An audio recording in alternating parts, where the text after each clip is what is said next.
Ciro Gomes, com vocês.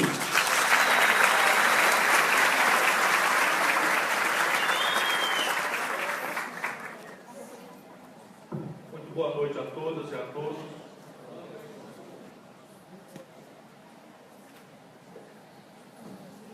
Eu não posso disfarçar que estou sentindo uma emoção diferente hoje, talvez porque ainda estou muito cansado aí do embate, da luta desses 3, 4 meses de luta aqui em Sobral e em Fortaleza e no resto do Ceará, de maneira que eu que sou agreste e de couro grosso, acabei me comovendo além da conta, e eu quero começar, para poder fazer uma homenagem ao meu coração, dizendo muito obrigado de coração a todos que estão aqui presentes, mas pelo fio do coração de vocês, muito obrigado ao Ceará, aos cearenses que renovaram em mim minha vocação, meu entusiasmo, minha disposição de enfrentar, seja o que for, para ajudar o nosso país a se reencontrar com a sua democracia. Muito obrigado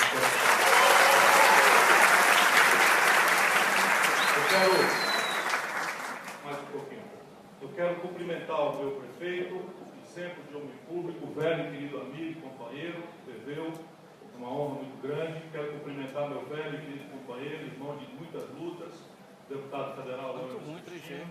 Cumprimentar o meu irmãozinho Caçula. Eu tenho segurança para uma administração para entrar na história de Sobral. E quando eu falei 3 em 1, é para valer. Eu vou estar junto com ele aqui, toda a minha disposição para ajudar. Quero cumprimentar, e vocês, jovens, prestem atenção. Eu estou muito preocupado em ajudar a identificar e a promover novas lideranças para o Ceará. E, para minha grande honra e alegria, estar presente aqui uma das mais brilhantes, e o futuro dirá se eu não tenho razão. Somente Filho, presidente da Câmara Municipal. Obrigado, Gino Alves. Obrigado, Ulisses, Bruno Regis, Marcelo Ponte, grande Marcelo, filho do Pauleca. Muito obrigado, Valmirtes. Professores, na pessoa do magnífico reitor da UVA. Obrigado, Valmirtes, obrigado. Bondade sua. Roberto Marinho deve estar se contorcendo no túmulo dele, viu? Luiz Maurílio, grande humorista do Genialidade, Francisco Ávila, Artemísio da Costa. Que satisfação, Artemísio. Vamos ouvir o homem. Enfim, tem mais autoridades civis, militares e eclesiásticas, que é para poder não incomplicar muita conversa. Eu estou encarregado pela organização e tenho muito prazer de ter podido... A senhora fez falta, dona Eli. Conversar com o Ciro. Seu esposo está aqui, o deputado. Sobre o Brasil, até compreendermos a nossa atual conjuntura.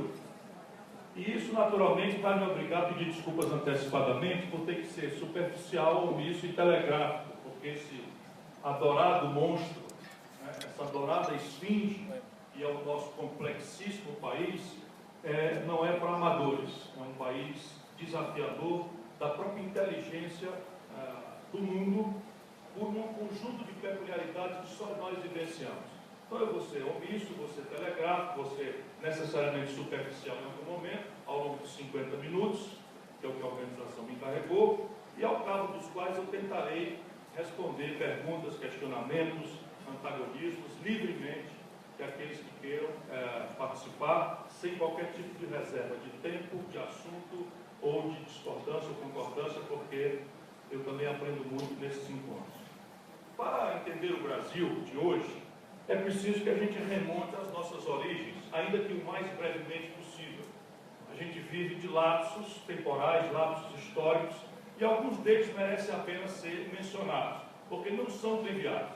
Apesar de terem jogados lá no século XVI, XVII, eles ainda hoje têm influência num conjunto de valores ou de desvalores que ainda hoje impactam a nossa vida. Por exemplo, a terra no Brasil, e é o último país do mundo que não resolveu a equação da terra, onde se mata por acesso à terra, isto só se explica pelo atavismo das capitanias hereditárias.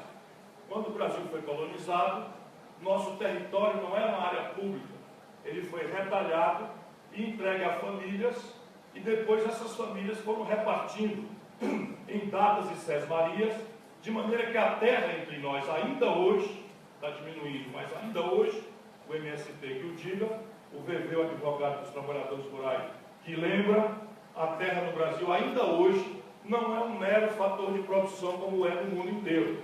A terra no Brasil, ainda hoje, em larga escala, no fundão da Amazônia, no semiárido do Nordeste, mas também no Pontal do Paranapanema, em São Paulo, por exemplo, a terra ainda é símbolo de status, referência de valor.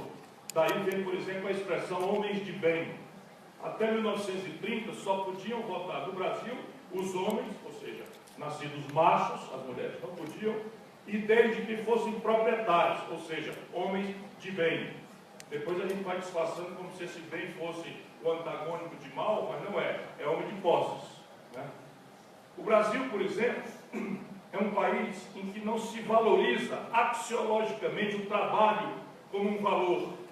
Eu brinco sempre nessas reflexões por aí afora, e eu estou apaixonado pelo auditório hoje aqui, porque é a minha cidade. A minha filha Lívia, por exemplo, que é uma adorável menina, já de 30 anos, a Lívia, se eu mandasse ela lavar a calçada lá em casa, varrer a calçada na porta de casa, ela provavelmente iria, embora eu tenha fazendo aqui uma injustiça com ela, para não citar a filha de ninguém, né? Ela mais botaria talvez um chapéu ali. Obrigado, querida. A família está bem, né? Você também ajudou isso aí, tem valor, obrigado. Então, provavelmente ela botaria um lenço ali, um chapéu e faria a tarefa. Nos Estados Unidos, quando a gente foi morar lá, eles chegaram lá em casa um dia com muito orgulho, porque receberam um trocado para limpar a neve na porta do vizinho. E eu pus-me a pensar nisso. Por que aqui o trabalho, quanto mais simples, mais desprezo a ele nós, como sociedade, devotamos? Quanto mais simplória, quanto mais simples, menos sofisticada a tarefa, mais desprezo ou menos respeito social nossa comunidade devota. Isso também está melhorando. Mas a razão é que entre nós, o escravismo, talvez a pior chaga a constranger como um câncer a nossa vida nacional brasileira, não foi um pecadilho. Foram 4 séculos. 4 séculos. Porque o Brasil, nosso país, foi o último país do mundo a abolir essa chaga, que é considerar o ser humano, pela mera distinção da cor da pele, como se fosse um semovente, um jumento, um cavalo ou um bode, a merecer inclusive açoites, como tem ali o Pelourinho na frente do prédio da Câmara Municipal de Sobral. O Pelourinho era a um só tempo o símbolo do poder e o lugar onde se amarravam os escravos para o chibate, para as chicotadas. Daí vem esse atavismo, o desprezo conceitual ao trabalho como um valor em si mesmo, vem destes longos séculos de escravidão no Brasil. Pois bem, só para a gente não dizer que não fomos buscar as raízes, eu vou fazer uma aceleração, vou ligar o botão do fast forward, senão não vai dar, de fato, para a gente conversar hoje até a meia-noite, né? Esse Brasil aí, ele vem assim, né? E ele chega na década de 30, precisamente no ano 30, para eu fazer aqui uma aceleração. No ano 30, emerge no Brasil uma burguesia urbana vinculada à acumulação de capitais no agronegócio da época, que era caracterizado pelo latifúndio e pela monocultura, basicamente o café lá para baixo e a cana-de-açúcar aqui para cima, simplificando grosseiramente, o que é um país, volto a dizer, muito complexo. Nesta data emerge uma burguesia, aspas, iluminista, que, influenciada por um conjunto de valores internacionais, especialmente aqueles vitoriosos na sequência da Primeira Guerra Mundial, mas fundamentalmente impactados pelo colapso do capitalismo global, e isso é importante a gente ter como referência, porque muitas vezes países gigantescos como nós, a China, a Índia, a Rússia, mesmo a América do Norte, têm uma tendência popular a se pensarem em si mesmos. E isto nunca foi verdade no caso do Brasil. Não é verdade no caso de ninguém. Mas vocês vão, eu vou tentar ajudar a gente a refletir, reparar que sempre há uma referência, um constrangimento, uma oportunidade, uma ameaça, que deriva do jeito com que o país é posto em contaminação com a comunidade internacional. Então, em 1929, aconteceu uma gravíssima ruptura no capitalismo global. A recente Bolsa de Nova York quebra e aqui no Brasil a gente desmantela as formações de excedentes que sustentavam o poder, né, da oligarquia rural assentada na monocultura do café e da cana-de-açúcar. Nasce então, por influência lá de 22, do modernismo, dos tenentes, etc., um vagido, um choro de um Brasil moderno que, creio, é o Brasil que nós temos hoje ainda.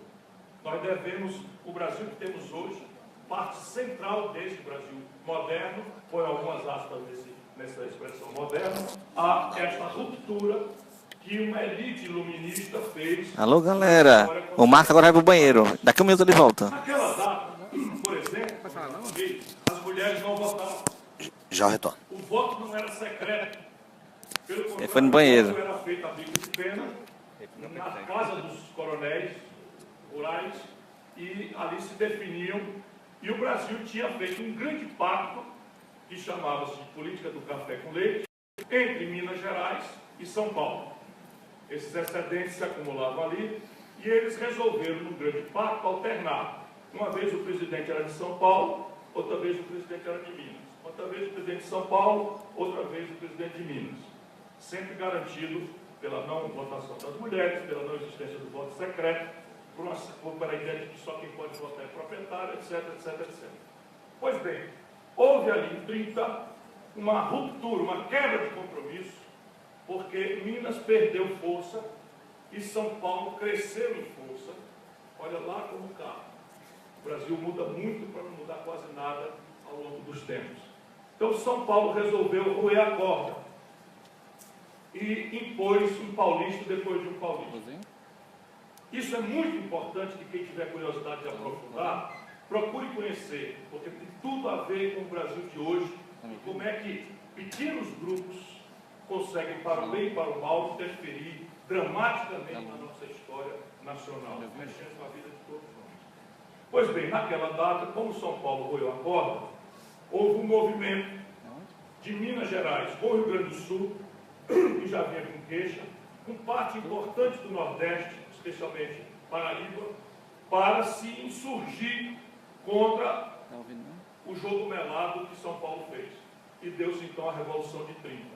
Para acontecer isso, foi preciso que esta nova emergência de poder celebrasse alguns pactos com o Brasil urbano que estava nascendo, um Brasil que foi estudar fora, um Brasil que começou a estudar nas próprias primeiras grandes universidades do país e que começou a fundar uma rede, uma corrente, uma linha de estudantes progressistas, de sindicalistas influenciados aí já pela Revolução de 17 na Rússia, na União Soviética, e, enfim, o Brasil, então, teve um passo gigantesco na direção da modernidade, tal qual ela conhecemos. Porém, ali se funda, para entendermos concretamente, o que importa para hoje, porque isso aqui não é uma desagradável aula de história que vocês todos dominam, é apenas eu quero contextualizar o nosso problema de hoje. Então, funda-se esse conjunto de modernidades que a Revolução de 30 funda no país. Getúlio Vargas foi o grande líder, mas havia ali um conjunto de lideranças importantes do Brasil, e isso foi ontem, sob o ponto de vista do tempo histórico. 1930 foi ontem. Então, funda-se ali a ideia de que o Brasil precisava se modernizar economicamente. E aqui comecemos a prestar um pouco mais de atenção, porque nada disso era, mas aqui a história começa a ficar vivíssima para a inteligência estratégica do que está acontecendo com o Brasil hoje. Para o mal, e especialmente de que teríamos que fazer para o Brasil sair dessa encruzilhada terrível, a pior dos meus 36 anos de vida pública, ameaçando especialmente a juventude do Brasil. Funda-se, então, nesse projeto modernizante, a ideia de que o Brasil precisava alternar sua economia. Na época, modernidade na economia era símbolo de indústria. Ou seja, diziam os nossos revolucionários de 30, o Brasil precisa avançar, sair da monocultura, sair da tradição rural, oligárquica, para uma economia moderna. Ou seja, o Brasil precisa se industrializar. Qual indústria? Perguntou-se imediatamente aqueles que acompanharam o o debate da época. Ora, disseram em resposta os revolucionários: o Brasil está importando do estrangeiro o que em volume relevante. Então tem uma história em 1922 que é muito engraçada, eu fico pesquisando essas coisas. O presidente Epitácio Pessoa fez uma importação do estrangeiro para o Denox, de hoje que se chama Bifox, que era o Instituto de Seca, uma importação escandalosa de milhões de facas, pás, picaretas, enxada, foice, porque o Brasil sequer indústria metalmecânica rudimentar para fazer em escala industrial, faca, foice, enxada, pá e picareta, o Brasil não tinha. E parece que até hoje tem um restinho desse estoque lá nos porões do Denox, tamanha a importação que foi feita. Então, o que é que disseram os do tempo? Ora, vamos fazer um mapa de tudo que o Brasil importa com volume, e aqui está a pista por onde nós podemos tentar fazer nascer uma indústria nacional brasileira. Então vamos lá, metal mecânico, petroquímica, estava começando a nascer uma rudimentar indústria automobilística, o Ford de Bigode, o Ford T, aqui em Sobral já começava a rodar os primeiros carros. Sobral não te dá besta, viu, Sobral? E a gente pode, né? O Paulo é aqui do cara Conexão São Benedito Pacujá. Então ele também fez parte dessa construção como Viçosa e tal. Enfim, tudo que o Brasil importa com grande volume é uma indicação de que tem um mercado dentro do Brasil capaz de produzir potencialmente isso que o Brasil está comprando do estrangeiro, porém a gente ainda pode fazer essa nova indústria nascer, não só abastecendo o mercado do Brasil, mas com um excedente, através do qual nós vamos enriquecer. Então nasce daí a ideia que se chamou, se sistematizou depois como nacional desenvolvimentismo. O que era isso? O Brasil ia se industrializar substituindo importações do estrangeiro. E aí começam os problemas para a gente entender nosso drama contemporâneo e as pistas do que fazer, do por fazer, que nos desafiam, especialmente a vocês, a nossa juventude. Ora, primeiro grande desafio, Thaís, era de onde é que vem o dinheiro para pagar essa indústria. Olhando os capitais privados, e essa é uma história muito curiosa, se não fosse trágica, do capitalismo à brasileira. Porque, olhando para os capitais privados, eles eram muito exíguos, muito inexpressivos, lá como hoje. Então, a formação bruta de capital, é assim que os economistas chamam, ou seja, quanto dinheiro, quanto capital excedente tem o Brasil para financiar seja qual for a estratégia.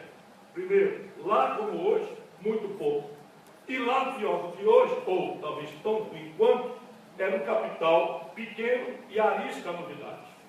Porque era acumulado na monocultura do latifúndio, na oligarquia que tinha acabado de ser derrubada por um golpe ou por uma revolução, que parece que 30 tem mais características de revolução, mas contra ela se levanta, por exemplo, São Paulo em armas. Em armas. Houve uma guerra civil no Brasil, que pouca gente sabe, e milhares de pessoas morreram na bala. Cearenses perderam a vida guerreando em São Paulo, e o Getúlio fez uma carga de propaganda de que São Paulo estava querendo se independentizar do Brasil.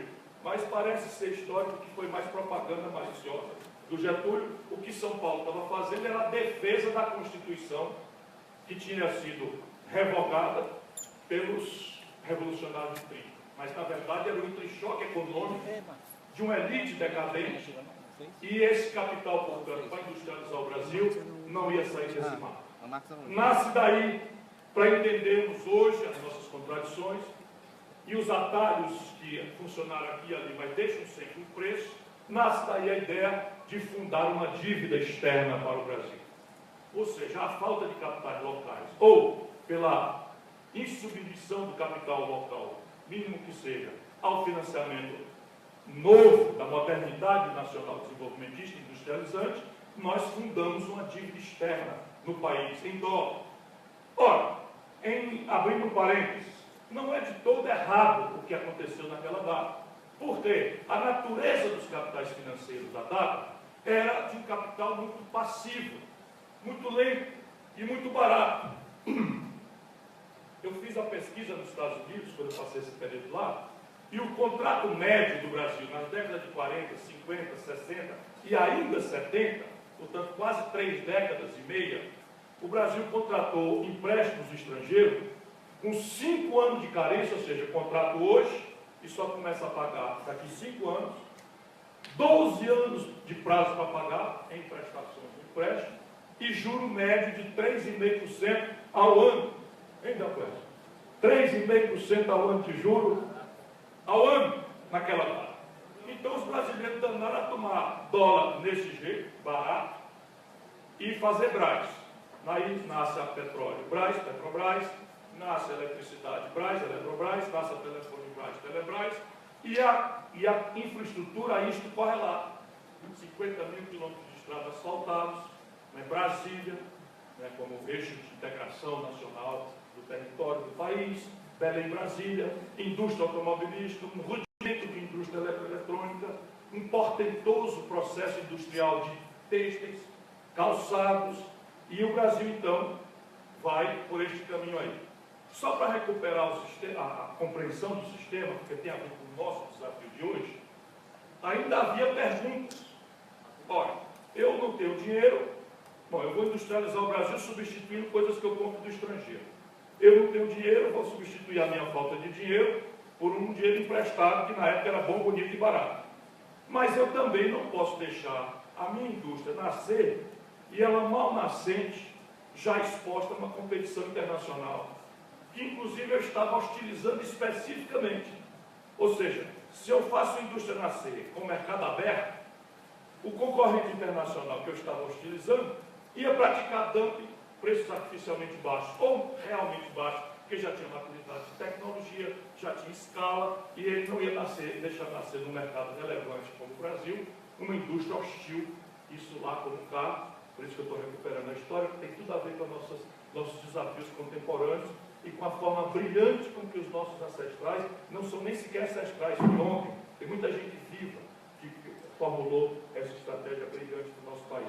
Então nasceu daí a ideia de proteger o mercado brasileiro por uma redoma hostil à competição. Tarifas que proibiam entrar importados, política de similar nacional, uma série de coisas que na prática não permitiram que os estrangeiros competissem com a indústria que o Brasil estava fazendo nascer. Então está aí um projetinho mal simplificado que trouxe o Brasil do ano 30, em que nós éramos, preste bem atenção, o extraordinário desses números.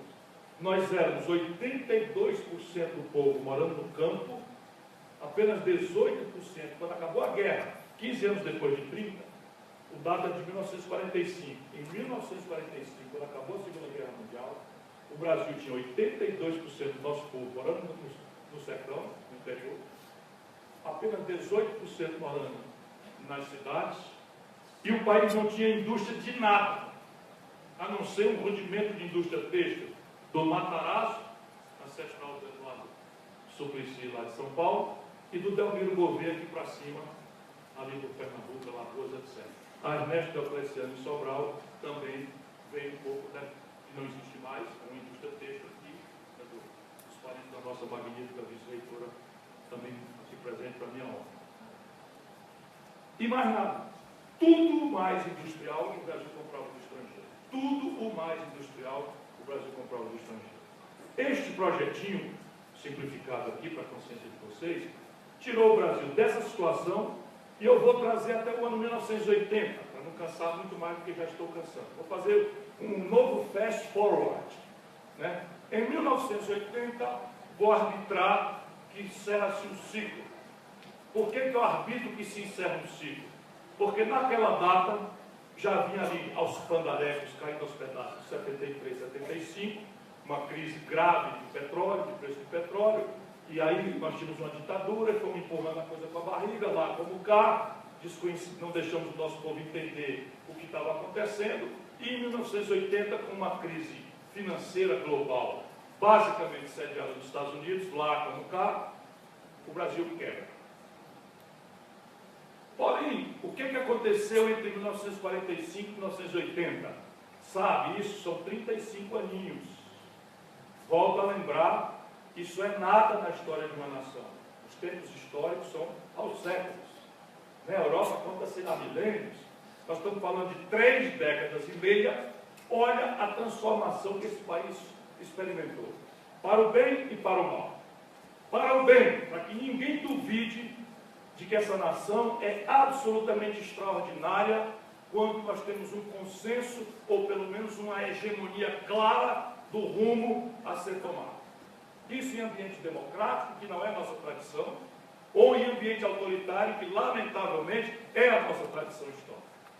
O Brasil saiu do nada e viramos em 3 décadas e meia a 15ª economia industrial do planeta.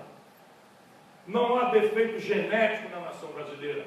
É mentira dessa elite calhorda que hoje nos insulta a inteligência afirmar que o Brasil tem que expor-se de joelho e replicar as instituições do Atlântico Norte, porque isso não guarda nenhuma coerência com a nossa própria história.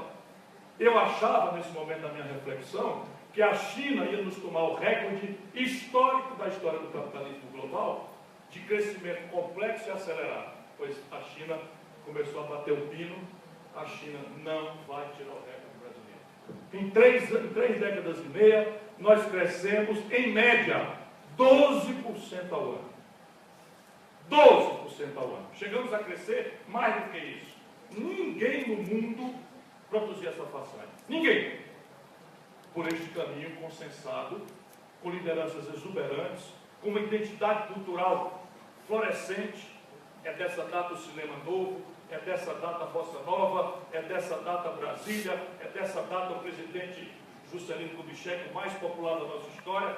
É dessa circunstância em que o Brasil acreditava em si mesmo e ia buscar todos e quaisquer desafios, e conseguimos para o mundo admirar esta proeza.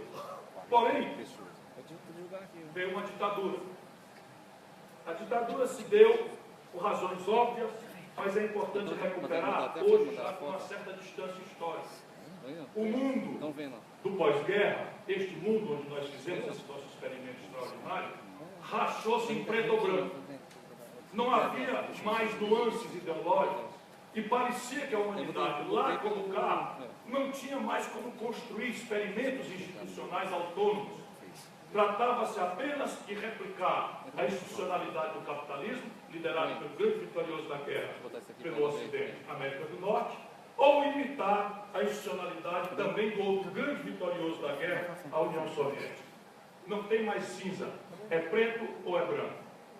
E as coisas começaram a acontecer de uma forma radicalizada, e aqui no Brasil, como no Chile, como, enfim, isso também se replica como na Argentina, só não na Venezuela, que agora está indo para o breve junto conosco, toda a América do Sul foi a ela imposta a tirania do receituário de Washington. A ideia de que o capitalismo, se não viesse por consenso, vinha no chicote, na tortura, no exílio, na morte. Porém, o marco da economia política não variou. Isso é que é o curioso. O marco da economia política, os militares, não inovaram na ideia de como o Brasil deveria se desenvolver. Ao contrário, era tão exuberante e tão provadamente exitosa a estratégia nacional desenvolvimentista da industrialização forçada por um Estado nacional empresário, inclusive, se fosse necessário, mas também por renúncia fiscal, por subsídios pesados, por manipulação de câmbio, uma série de ferramentas que depois, se vocês tiverem vontade, eu estou preocupado aqui com o tempo, né, de não ser mais chato do que eu já estou sendo. Mas os militares replicaram rigorosamente a mesma estratégia.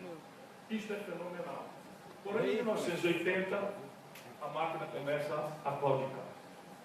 Claudicar por quê? Porque as premissas do modelo começaram a sumir do mapa do mundo. Lembram qual era a primeira premissa? Há falta de dinheiro nacional, vamos fazer com o dinheiro dos outros, que era barato e de longo prazo. Ali em 80, há uma brutal crise financeira e monetária nos Estados Unidos, e a América do Norte impõe uma alta unilateral de juros, daqueles 3,5% de juros ao ano, para 29% de juros ao ano. Todos os países que tinham uma lógica de endividamento quebraram. E o Brasil foi junto. Mas não foi só isso, para a gente não ter a ilusão de que é replicável com casque-tudo do velho modelo, apesar do êxito extraordinário. Mudou também o ambiente tecnológico, porque indústria é uma essencialidade tecnológica. No passado, quando nós imaginamos, na década de 40, 50, as tecnologias se sucediam com grande paciência. Eu brinco sempre com um exemplo prático na minha casa. Meu pai era advogado, defensor público aqui em Sobral, que chamava na época dele advogado dos pobres, e ele batia as petições dele numa máquina de escrever com as senhoras e senhoritas aqui presentes, que não sabem o que é, os homens sabem, mas as senhoras e senhoritas são muito jovens, não sabem. Era uma espécie de computador em que o teclado já trazia a impressora junto. Essa é maravilhosa. Enfim, mas você empurrava a tecla impressionava uma fita com tinta e a tinta fazia a letra na petição. Essa Hamilton do meu pai pesava uns 12 quilos. Então ele tinha que bater as petições dele em casa. Se quisesse levar por fora, tinha que levar um carrinho de mão. Eu via na Farias empurrando. Quando eu me formo, meu pai compra uma Olivetti Letra 22, que era a mesma máquina, ou seja, a mesma tecnologia, impressiona uma tecla, que impressiona um tipo de metal, que impressiona uma fita com tinta, que impressiona a letra. Só que ela pesava 2,5 kg e pouco. Mas repare bem, a miniaturização só melhorou a portabilidade, a produtividade intrínseca é rigorosamente a mesma 20 anos depois.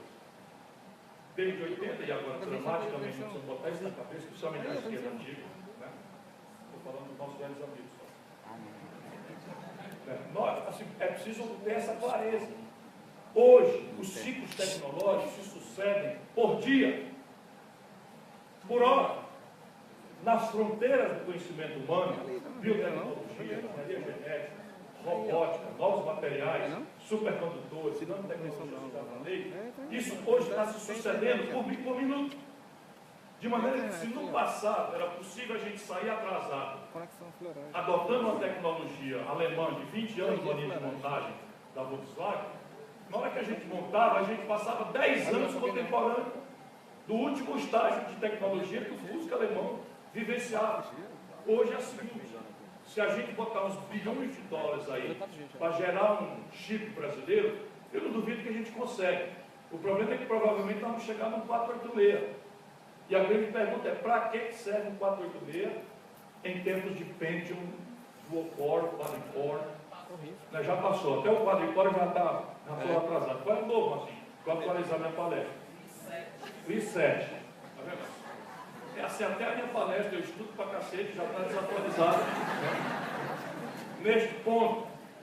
Então, esses dois elementos, fora outras distorções, eles mataram o velho modelo.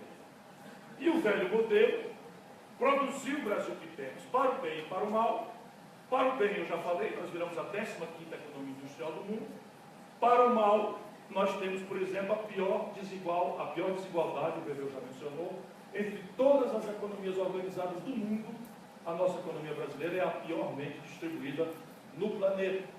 Por quê? Porque os imensos capitais que não foram usados para fazer a reforma agrária ao tempo que ela era oportuna, na década de 50, como a América do Norte fez, esse estilo de faroeste, né, que a gente assiste, aqui é a história da ocupação do oeste americano e a reforma agrária acontecendo. Né? A infraestrutura do trem indo desbravar os subsídios públicos e tal. A China fez isso também na década de 40, 50. Nós não fizemos. Nós não fizemos, por exemplo, a hiperurbanização do Brasil. Em 35 anos, aquilo que era 82% de população rural, virou 85% de população urbana. E nós não acompanhamos esta imensa migração, que não tem precedente. A China agora está sendo estressada por esse fenômeno, mas a China está mantendo reguladas as correntes migratórias. Ela não permite a migração livre. O Brasil, evidentemente, permitiu. E você tem, por exemplo, hoje 80% dos domicílios do país não tem saneamento básico. Hoje,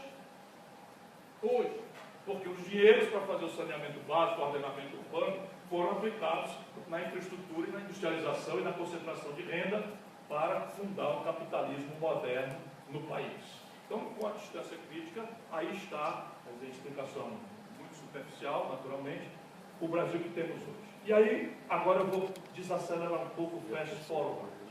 Quando isso quebrou, nós tínhamos uma ditadura. Nós outros que estávamos em oposição à ditadura, não quisemos jamais reconhecer os constrangimentos do preço do petróleo que estourou, o constrangimento do juro alto internacional que sufocou, os ciclos tecnológicos que começaram a superar, porque para nós o que tinha, a única possibilidade de consenso era uma agenda institucional que a gente reunido não tinha dificuldade, e tínhamos. Eu me lembro que a primeira encontro nacional de estudantes de direito, que é a meninada do direito aqui, né, Thaís? O primeiro encontro nacional de estudantes de direito foi em Belo Horizonte. Foi declarado ilegal, clandestino. E aí nós fomos para lá com a carteira de identidade no bolso, trocado, tudo pensando que íamos ser presos, né? E fomos para lá. Chegamos lá, não fomos presos, coisa nenhuma, mas nós nos reunimos no auditório da PUC de Minas e deu-se um impasse. Qual era o impasse? Como era o primeiro? Critério de votação para os encaminhamentos. E aí a vocação golpista está na nossa alma. Nós outros, quer dizer, os mineiros que estavam em casa, diziam, claro, que o critério é democrático. Cada pessoa que presente um voto. Aí nós aqui do Ceará tínhamos 3 dados pingados, não, de jeito nenhum, tem que ser por Estado. Né? Por Estado, porque nós éramos um Estado em que o potente é São Paulo. E São Paulo de jeito nenhum tem que ser por curso. E agora qual é o problema? Qual é o critério de votação para votar o critério de votação? Você lembra? Nós vivemos isso daí, mas foi riquíssimo. Mas era a discussão assim. Nossa agenda institucional, eleição direta, era anistia, constituinte, aí já começava a digressão. Constituinte, livre, soberana e democrática. Não, dizia Libelu, na época, partido do Palocci, do Guxiquem. Dá pena. Hein? Fernando Costa Salavato. Pois bem, era assim, constituinte, livre, soberano, democrático, sob o controle dos trabalhadores. É o pau que então a gente pode dissolver o pacto, o pequeno bloqueio e tal. Enfim, era extremamente enriquecedor. Mas o fato é que nós tínhamos um consenso possível, que era a negação da ditadura e uma agenda prática, concreta, simples. Reinstitucionalizar o país, restaurar a democracia. Depois a gente briga por economia política. De maneira que parte da despolitização contemporânea do Brasil, do nosso parlamento, deve-se a isso. Nós, de propósito, suspendemos a discussão sobre o modelo econômico, porque o modelo econômico nos faria dispersar um grande consenso, né, dos centros liberais, democráticos, até a ultra-esquerda, que topavam, né, o consenso por anistia, por eleição direta, etc, etc, etc. O fato é que o país quebrou em bandas, assim, arrebentou-se, e isso facilitou a nossa agenda da redemocratização. Porém, redemocratizado o Brasil, a bomba era do mesmo tamanho. Os escombros do velho modelo nacional desenvolvimentista, o capital que era aquele prazo paciente a longo prazo, virou smart money, dinheiro de curto prazo, arbitrando ganhos especulativos globalmente de forma eletrônica em tempo real, meia dúzia de garotos cheios de cocaína na cabeça, arbitrando ganhos de curto prazo, quebrando países em Wall Street, e a financiarização da economia, e o problema dos ciclos tecnológicos que se sucederam e as ineficiências que a proteção generalizada impôs, formando-se talvez a economia mais oligopolizada do mundo capitalista que é a nossa. Então você tem aqui no Brasil, praticamente a 15ª economia industrial do mundo, mas tudo oligopolizado. Aqui praticamente nada é competitivo. Tudo é protegido, tudo cobra sobrepreço. Se você comparar o preço do carro brasileiro, esse mesmo carro brasileiro exportado para o México custa menos da metade, o mesmo carro brasileiro, né? Por conta da proteção que ainda não se desmontou, porque nós nos acostumamos a determinadas facilidades, nós outros aqui do andar de cima. Pois bem, a ditadura morreu, a democracia veio com este belo presente. Né? Já democratizamos o país, mas o presente era de grego. Tudo esculhambado e o preço doído disso foi a hiperinflação. E aí a canalice das canalices que temos aí, absolutamente, digamos assim, eu quero ser presidente dessa vez, escroto.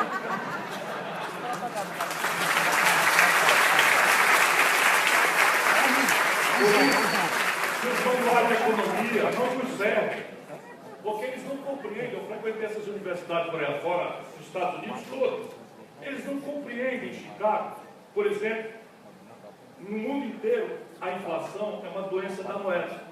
E como é a doença da moeda, ela adoece todos os termos de troca, todas as reservas de valor de todas as classes. Por isso que jamais houve fenômeno superinflacionário que não provocasse uma ruptura em 2, 3, 5 anos. E olhe lá, não tem precedente de uma história de superinflação por 35 anos. Porque no Brasil a elite inventou a correção monetária, o indexador. O que era isso? Todo mundo que vivia de salário pagava o imposto na veia. Nós chegamos a ter uma inflação, a garotada aqui não sabe nem o que isso pode representar, de 84% no único mês. Um único mês de inflação, como se você começasse a trabalhar no dia 1º, comprasse um quilo de feijão por 100 e no dia 30 você estivesse devendo pelo mesmo quilo de feijão R$ 184 e o seu salário ficou 84% menos capacidade de compra, porque nunca conseguimos reajuste mensal. E todos os outros que tinham algum excedente financeiro, lá como cá, protegidos pela correção monetária. Então, não houve consenso nenhum, porque a inflação no Brasil não era uma doença da moeda. A inflação no Brasil era negociada. Era uma espécie de imposto. Robin Hood das avessas, que tomava do conjunto da população trabalhadora e da classe média para servar meia dúzia de rentistas ou de pessoas que têm excedentes financeiros, estavam com seus excedentes protegidos pela correção monetária. Pois bem, veio o real. No real, eu ajudei, estava lá, você vê como a história é. Eu sou um gatão da meia-idade, eu tenho que comemorar 59 anos. Isso foi ontem.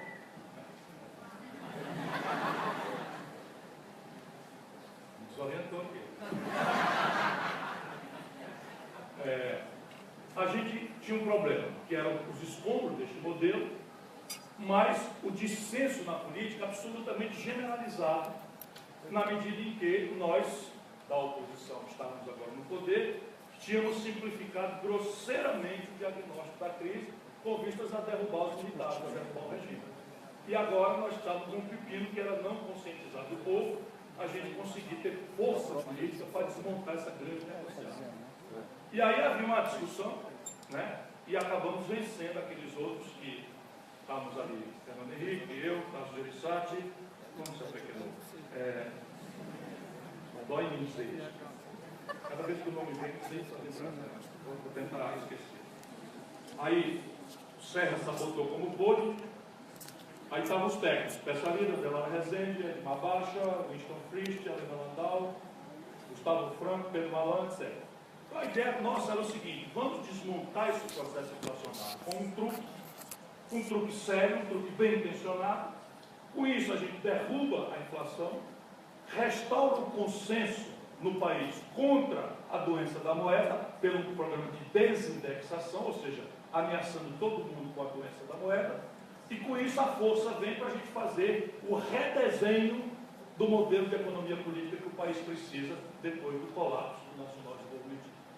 Funcionou brilhantemente, derrubamos a inflação a zero, fui ministro, ajudei a fazer, tem um cédula real assinado com o meu nome, renovamos 80% do Congresso, elegemos o Fernando Henrique Cardoso no primeiro turno, e o Fernando Henrique, ao invés de começar a fase 2, que era consertar a economia política brasileira, fazer um conjunto de reformas que o reorientassem, encantou-se com a popularidade fácil e resolveu trocar o projeto de país por um projeto de poder. Meteu a reeleição na história, não propôs nenhuma reforma e a partir daí minha vida passa a ser calculada. Eu que era o garoto prodígio da política brasileira, que saí do governo do Ceará, o mais popular para ser o ministro da Fazenda, virei o antagônico porque denunciei essa esculhambação. E essa é a minha vida de lá para cá. Hoje, as coisas se agravaram muito, muito, muito mesmo, porque repara os números. O Brasil, quando o Fernando Henrique tomou posse, eu era ministro da Fazenda, o Brasil tinha uma dívida pública, aquela que foi feita para construir o Brasil Brás, que eu falei para vocês, Petróleo Brás, Eletricidade Brás, Eletricidade Telefonia Brás, Estrada Brás, etc. Essa dívida pública inteira dava para pagar com 38% de um ano de riqueza do país, o chamado PIB. Ela tinha um perfil ruim, ela vencia muito rápido, porque o dinheiro virou essa coisa arbitrária e muito de curto prazo, mas o Brasil tinha uma carga tributária, conjunto de todos os tributos, é equivalente a 27% do PIB. Ou seja, mais ou menos com um ano de impostos, a gente quase pagava a dívida toda. E a gente ainda tinha, embora o dissenso já começasse aí, um certo ativo privatizável que a esquerda interditava, a direita defendia o radical, isso tudo é contemporâneo, e nós outros aqui ao centro-esquerda topávamos discutir alguma coisa. Por exemplo, eu nunca tive nada contra privatizar telefone. Por quê? Porque telefone é um setor agudamente... Olá, Matheus. Olá a todos. Tem que ciclar intensidade imensa de capital, é extremamente concorrencial e competitivo globalmente falando, e é de facílima regulação. Então, não via problema em privatizar telefone. Por exemplo, mineração. Eu chegava ali na fronteira também, não via muito problema em privatizar a mineração, porque também são grandes conglomerados globais, não é possível oligopolizar, o país é essencialmente um exportador, e parece que a Vale do Rio Doce ser pública ou privada, estatal ou privada, não parecia fazer uma diferença estratégica tão sensível. E eu parava aqui. Petróleo, nem pensar, porque no mundo do petróleo, lá como hoje, ou são as 7 irmãs, o oligopólio internacional, ou as estatais. E o Brasil é um país que tem absoluto protagonismo global em petróleo. Nós somos um dos 5 maiores reservas de petróleo do planeta. E aí está, por exemplo, a emancipação de todos vocês. Dentro de 10 a 20 anos, se a gente administrar essa riqueza do pré-sal com os cuidados necessários e pensando no futuro, ali está um punhado, uma dezena de trilhões de dólares. Dinheiro mais do que suficiente para emancipar o Brasil de todas as suas sequelas sociais, de todas as suas mazelas, né, de pobreza e da infraestrutura necessária para isso. Pois bem, o que aconteceu? O senhor Fernando Henrique Cardoso, brincando de neoliberalismo, aumentou a dívida pública, que demorou 500 anos, de Itamar Franco, de Pedro Alves Cabral e Itamar Franco. Era 38%. Quando o Lula tomou posse, eu também estava lá. Eu rompi com o Fernando Henrique, aos 8 anos no exílio, fora, não sei o quê, escrevendo, brigando, virando novo colo, o destemperado, o homem que brinca, que fala não sei o quê, com o papai. Então eu vendo o país acontecer isso. Pois bem, o senhor Fernando Henrique entregou para o Lula a dívida de 78% do PIB. Levou 500 anos para fazer 38% do PIB a dívida. Em 8 anos dessa brincadeira, a dívida foi a 78%. Basicamente porque entregou aos rentistas, nós revogamos a correção monetária para fazer todo mundo ser solidário contra a inflação. O que eles canalhamente fizeram, ainda hoje estão fazendo? Aumentaram a taxa de juros. Então não tem mais correção monetária, mas a taxa de juros no mundo inteiro hoje é negativa, e a brasileira é de 14% ao ano. A taxa básica que o governo paga. Mas se você for usar o cartão de crédito para extensão ou um cheque especial, você está pagando no Brasil 380% a 400% de juros ao ano. No Japão isso é 1,5% ao ano com inflação de 2%. Na Europa, 2,5% de juros com inflação de 3%. Nos Estados Unidos é 1,5% de juros com inflação de 2%. No Brasil nós estamos pagando, na média, 24% para carregar a dívida pública do país, para fazer dinheiro dos impostos e para 10 mil famílias poderosas que controlam a mídia, que financiam as campanhas e que fazem a interdição do debate político. Né? E isto trouxe o Brasil para hoje. E o Fernando Henrique privatizou aquela parte privatizada e arrecadou 100 bilhões de dólares, que seria o equivalente hoje a 300 bilhões de reais. E tudo isso foi para a lata do lixo para enriquecer essas 10 mil famílias. E aqui chegamos hoje. A Dilma e o Lula tiveram, como lá atrás no Real, uma folga. Qual foi a folga? O desastre que vinha, que permitiu a gente derrubar o Fernando Henrique e eleger o Lula, o desastre foi mitigado por uma sorte que o Brasil tem ciclicamente. Qual é a sorte? A China disparou para crescer. E a China é o maior comprador das coisas do Brasil. Então os preços das coisas que o Brasil vende para o estrangeiro subiram de forma absolutamente única na história. Eu estava trabalhando até o impeachment na Companhia Siderúrgica Nacional, CSN.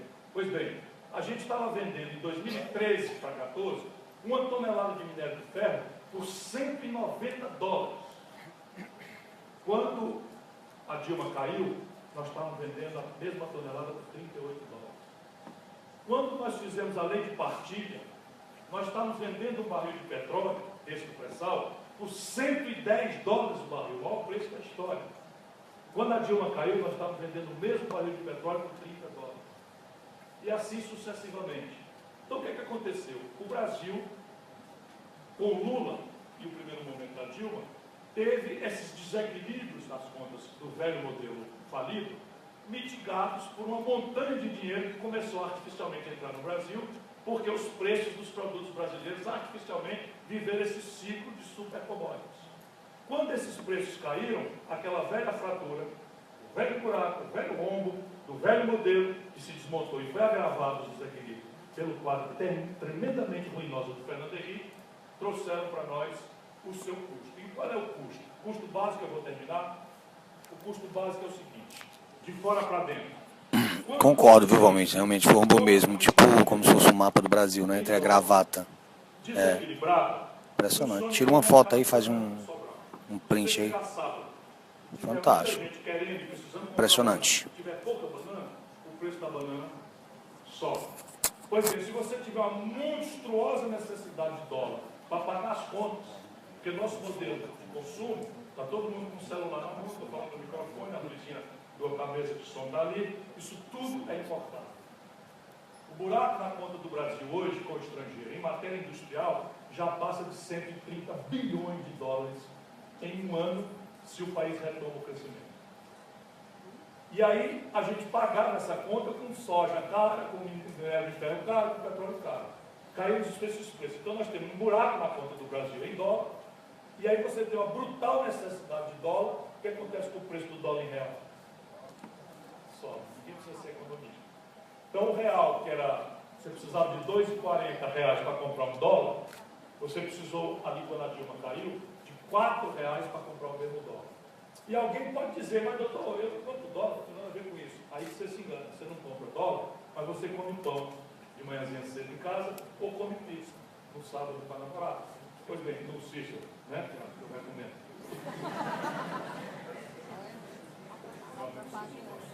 E tem um jazz agora, que dia é? Quinta-feira? Segunda? E arruma um serviço aqui em Sobral, que voltar o jazz.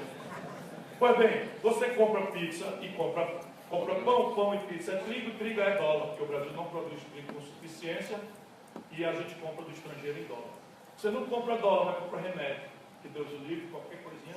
Você precisava de R$ 2,40 para comprar um dólar de Tilenol, agora precisa de 4, ou de 3,20, ou de 3,80 para comprar o mesmo dólar de Tilenol. O resultado do preço de Tilenol sobe. Você não compra dólar, mas anda de ônibus nas grandes cidades. O diesel, o Brasil estupidamente exporta petróleo bruto barato e importa óleo diesel refinado, caríssimo em dólar. Resultado, você precisa de R$ 2,40 para comprar X passagens de ônibus a diesel, precisa agora de 4 para fazer a mesma coisa. Então isso apresenta uma miragem de inflação, não é uma inflação. É uma mudança de preços relativos, once and for all, ou seja, é uma vez e acabou. Não é inflação isso. Porém, legado do senhor Fernando Henrique, meu amigo Lula e minha amiga Dilma mantiveram, só para beijar a cruz do Pacto Reacionário Brasileiro, olha no que deu, né? Eles disparam um conjunto de remédios que parece a quintessência da boa norma, e é ideologia ruim, de quinta categoria, que nenhum país do planeta sério pratica. Ou seja, dispara com a inflação alta, dispara a taxa de juros. Aí você diz, mas o que é que eu tenho a ver com taxa de juros? A questão básica é simples também de entender. Se numa economia o governo paga por um papel mais do que o lucro médio dos negócios da economia real, ou seja, se eu botar o dinheiro no banco, no papel do governo, o governo me pagar mais do que a minha roça me dá, ou o meu comércio me dá, ou a minha indústria me dá, essa economia tende a paralisar. Por quê? Por simples entender, porque se eu não tiver dinheiro, como é que eu vou tomar dinheiro no banco emprestado para botar num negócio cujo lucro não paga o juro que eu tenho que pagar? Ou pior, por que eu vou botar o meu dinheiro num negócio de fiscalização e confusão, e briga, trabalhador e tal? Se eu botar o mesmo dinheiro do banco, eu recebo no mole, sem dar um dia de serviço, acordando na hora que eu quiser, mais do que o lucro do meu negócio. E isso é o que está acontecendo no nosso país. E a inflação, às vezes, precisa de juro alto. Por quê? Porque a economia funciona com o que eles chamam de demanda e oferta. Se eu tiver a capacidade da economia de produzir 100 coisas e a economia tiver a capacidade de comprar 120, naturalmente, ninguém precisa ser economista, o preço das coisas sobe. Porque quem tem mais dinheiro vai fazer um leilão para ficar com os 100 que tem e tirar os 20 menos fortes do consumo. Pois bem, como é a demanda? A demanda é o dinheiro que eu tenho no bolso mais o crédito que eu tenho na praça. A soma dos dois dá a demanda. Repare bem, no Brasil hoje, no momento em que estou lhes falando, pode perguntar por aqui em Sobral, não é diferente. A Grendene já chegou a entregar 24 mil conterrâneos nossos. Hoje não tem 10 mil. Por quê? Porque a capacidade instalada da Grendene é muito maior do que a demanda que existe no mercado brasileiro para comprar. Por quê? Porque nós estamos com quase um terço da capacidade instalada de produção do Brasil parado. Por quê? Porque falta demanda. Por um constrangimento de juro alto, que constrange a demanda agregada, e de renda em declínio pesado, especialmente a renda do setor público. Resultado prático, uma depressão econômica que já produziu quase 13 milhões de desempregados. Passando a sazonalidade desse dezembro, nós vamos a 15 milhões de desempregados no primeiro trimestre ou no primeiro semestre do ano que vem. Produto dessa esculhambação que eu tenho essa hora aqui. Romão, boa noite. Você não veio dar um abraço no seu amigo, rapaz, aqui? Porque não é possível uma pessoa